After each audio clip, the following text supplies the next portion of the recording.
साथियों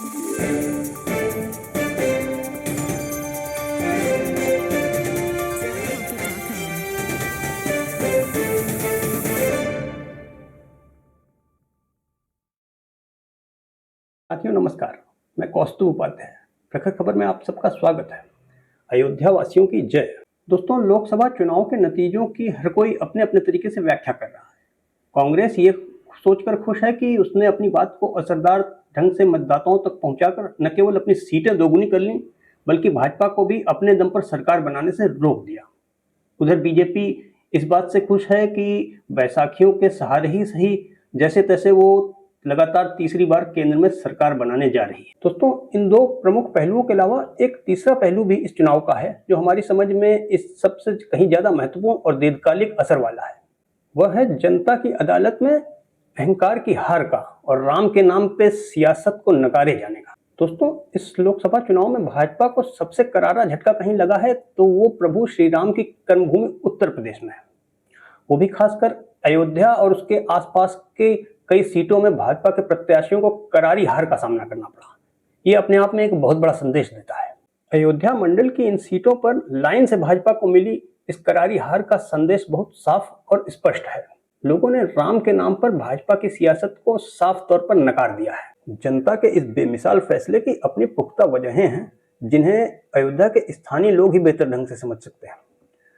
अयोध्या में राम मंदिर के निर्माण और पर्यटन के विकास के नाम पर हजारों हजार लोगों की मकान दुकानें को उजाड़ के भाजपा की डबल इंजन सरकार ने जनता की जो बद्दुआएं ली, ये उसी का भौतिक सत्यापन है। जी हाँ दोस्तों, राम जी की अयोध्या में भी विकास के नाम पर वही विनाश लीला खेली जा रही थी, जैसी कि नरेंद्र मोदी ने बाबा विश्वनाथ की नगरी काशी में। विश्वनाथ मंदिर कॉरिडोर के नाम पर सैकड़ों शिव मंदिरों पर बुलडोजर चलाकर उन्हें जमींदोज कर दिया गया था, और बनारस में होने वाले सभी विकास कार्यों के बड़े बड़े ठेके केवल गुजरातियों को ही दिए जा रहे थे। वाराणसी की तरह ही अयोध्या की टूरिज्म और होटल इंडस्ट्री को भी दबे छुपे ढंग से गुजरातियों के हवाले किए जाने की तैयारी चल रही थी। मोदी ने बनारस में गंगा जी में जिस तरह गुजराती व्यापारियों के बड़े बड़े क्रूज और स्टीमर चलवाकर स्थानीय मल्लाहों और नाविकों की रोजी रोटी छीनी थी, ठीक उसी तर्ज पे अयोध्या में सरयू की धार को भी गुजराती व्यापारियों के हाथों बेचे जाने की पूरी योजना थी, जिसका बहुत सटीक और माकूल जवाब समय रहते अयोध्या के बुद्धिमान मतदाताओं ने भाजपा को दे दिया है।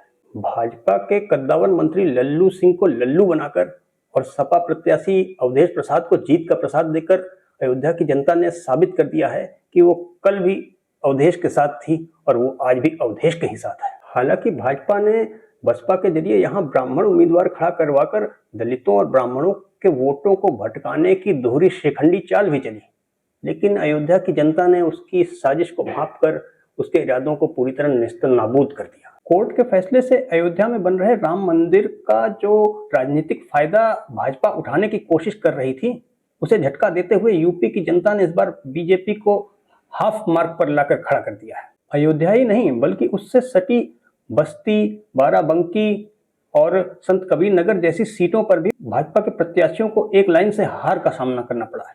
इसके अलावा संगम नगरी कही जाने वाले इलाहाबाद, जिसका नाम योगी सरकार ने बदलकर प्रयागराज कर दिया था, वहां भी इस बार करीब 40 साल बाद कांग्रेस का झंडा लहराया है। इसका संकेत बहुत साफ है कि भगवान राम को अपनी बपौती समझने वाली भाजपा की इस मानसिकता को लोगों ने एक सिरे से खारिज कर दिया है। पीएम मोदी अपनी चुनावी रैलियों में जिस तल्ख लहजे में लगातार हिंदू मुस्लिम का जहर उगल रहे थे, उस जहर के प्याले को भी यूपी की जनता ने मोदी के मुंह पे मार दिया है। इसके अलावा जनता का यह फैसला आधे अधूरे मंदिर में जबरन श्री राम की प्राण प्रतिष्ठा करने की भाजपा की धृष्टता के खिलाफ लोगों के मन में उभरे गुस्से की अभिव्यक्ति भी। हिंदू धर्म के सर्वोच्च धर्माचार्य माने जाने वाले चारों धर्माचार्यों के घोर विरोध के बावजूद भाजपा ने जिस तरह प्राण प्रतिष्ठा को एक पॉलिटिकल इवेंट बनाकर रख दिया, उसका दंड यूपी की जनता ने भाजपा को दे दिया है। राम के नाम पर सियासत की रोटियां सेकने वाली भाजपा को इस बार यूपी की जनता ने भर भर के पानी पिला दिया है, और इस कदर पिला दिया है कि उस भाजपा और उसके अंधभक्त बिलबिला उठे हैं। अंधभक्तों की गौमूत्र जीवी जमात जनता के इस फैसले से इस कदर फड़फड़ा रही है कि सोशल मीडिया पे लगातार अयोध्या वासियों के खिलाफ भद्दे और अपमानजनक मीम्स और पोस्ट डाले जा रहे हैं।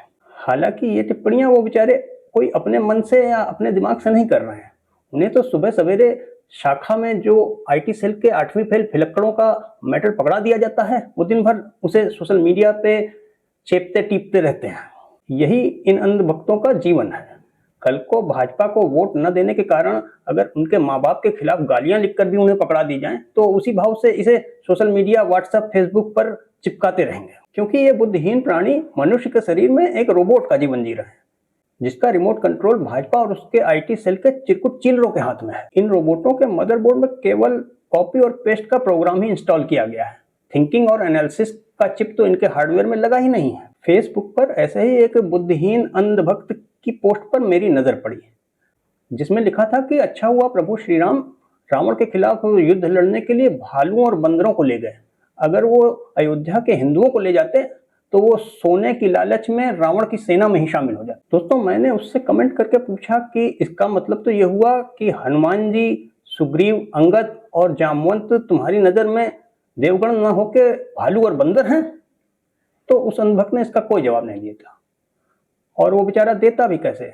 जवाब देने के लिए सोचने समझने की शक्ति होनी जरूरी है। पिछले 3-4 दिनों से ऐसी सैकड़ों हजारों पोस्टें सोशल मीडिया पे तैर रही हैं, जिसमें ये अंधभक्त खून की उल्टियां करते दिखाई दे रहा है। एक अंधभक्त ने पोस्ट डाली कि मैं कभी अयोध्या जाऊंगी तो फूल और प्रसाद तक अपने साथ खरीद के ले जाऊंगी। अयोध्या के कृतज्ञ लोगों से मैं 1 पैसे का सामान नहीं खरीदूंगी, क्योंकि मैं कृतज्ञ अयोध्या वासियों का अन्न जल तक नहीं ग्रहण करूंगी। मैं अपनी ही कार में सो जाऊंगी, क्योंकि मैं हिंदू द्रोही अयोध्या वासियों के होटल में रुकना पसंद नहीं करूंगी। मैंने कमेंट करके पूछ लिया कि क्यों बहन, तुम्हारे जब पिछवाड़े में इतनी ही आग लगी हुई है तो तुम अयोध्या जाओगे ही क्यों? घर बैठो आराम से, इधर उधर जाने भटकने की जरूरत ही क्या है? घर बैठ के अपने घाव पे बरनौल लगाओ। मेरे कमेंट के बाद ये भक्तन अयोध्या वासियों के संपूर्ण बायकॉट की घोषणा करने लगी और आए बाएं बकने लगी। मैं तुरंत समझ गया कि ये नारी के वेश में बीजेपी की आईटी सेल का कोई शिखंडी है, जो यहाँ गंदगी फैलाने आया है। उसे उसकी भाषा में यथोचित गालियों से विभूषित करके मैं आगे बढ़ गया। दोस्तों, सोशल मीडिया पे लगातार ये जहर उगलने वाली ये उन्हीं चमन चिरकुटों की जमात है, जिनके जेब में चबैना खाने के लिए 5 रुपए नहीं होते, लेकिन ये पीवीआर में लगी शाहरुख खान और आमिर खान की फिल्मों के बायकॉट की घोषणा करते हैं। टूटी हवाई चप्पल को 5 बार सिलवा कर पहनने वाले ये चिरकुट इमिरेट्स एयर और लुफ्थांसा जैसी एयरलाइंस के भी बाइकॉट की घोषणा कई बार कर चुके हैं। इनका शिखंडी बाप शी जिनपिंग को झूला झुलाता है, और ये इधर चाइनीज झालर का बाइकॉट करने के नाम पर जाके पटरी दुकानदारों को लूटते पाटते हैं। ये दंगाई भगवा तालिबानियों के वही स्लीपिंग मॉड्यूल हैं, जो देश भर में नफरत की आग लगा के दंगे कराते हैं और फिर उस दंगे की आड़ में लूटपाट करते हैं। मौका मिलने पे बहू बेटियों की इज्जत से खिलवाड़ करने का कुकृत्य करने से भी पीछे नहीं रहते। ये अखलाक की मॉब लिंचिंग करने वाले दरिंदे हैं। ये दरोगा सुबोध सिंह को गोली मारने वाले हत्यारे हैं। ये दरअसल कायर बुजदिल बकैतों की वो टोली है जिसका एक ही इलाज है कि मौके पर ही इनका निपटारा कर दिया जाए। इन्हें दिल्ली में बैठे गोधरा के नर पिशाचों से जो हुक्म मिला है, ये उसी ऑर्डर को बजा रहे हैं। तो फिर इन रोबोटों या कठपुतलियों की चर्चा करके अपने समय को बर्बाद क्या करना। आइए आते हैं हम अपने मुद्दे पर। और मुद्दे की बात यह है कि अयोध्या वासियों ने दिखा दिया है कि वो कोई गोमूत्र जीवी अंधभक्त नहीं, बल्कि सच्चे राम भक्त हैं, और भगवान राम के नाम पर सियासत की रोटियां सेकने वाले निर्लज्जों को दंडित किया है। अयोध्या के ऐसे विवेकशील मतदाताओं को मैं एक बार फिर से प्रणाम करता हूँ। इसी तरह अयोध्या से सटे बस्ती, संत कबीर नगर, बाराबंकी और सुल्तानपुर की जनता ने जिस तरह राम के नाम से खिलवाड़ करने वाले पापियों को दंडित किया है, वो भी कोटि कोटि बधाइयों और शुभकामनाओं के पात्र हैं। इन लोगों ने दरअसल अयोध्या के बाद काशी और मथुरा में सांप्रदायिकता की आग लगाने की फिराक में बैठे सांप्रदायिक फिरका परस्त लोगों की लंका को जलाकर राख कर दिया है। कुल मिला के यूपी की जनता के जनादेश ने नफरत के सौदागरों और पाखंडियों को एक याद रखने वाला सबक सिखाया है। तो दोस्तों, आज के लिए बस इतना ही। आपको हमारा ये एनालिसिस कैसा लगा, अपने कमेंट्स के जरिए हमें जरूर बताइए। और अगर आप पहली बार हमारे चैनल पे आए हैं या हमारे चैनल को अभी तक लाइक या सब्सक्राइब नहीं किया है, तो तुरंत हमारे चैनल को लाइक और सब्सक्राइब कर लीजिए। इसके साथ ही आप बेल आइकन के घंटे को बजाकर नोटिफिकेशंस को भी ऑन कर लीजिए, ताकि हमारे लेटेस्ट वीडियोस की जानकारी आपको तुरंत की तुरंत मिल जाए। दोस्तों, अपने कमेंट्स के जरिए आप अपनी बेशकीमती राय और बहुमूल्य सुझाव भी हमें जरूर दें। आपके राय और आपके सुझावों का हमें रहता है बेसब्री से इंतजार। इसी के साथ आप सबको कौस्तुभ उपाध्याय का नमस्कार।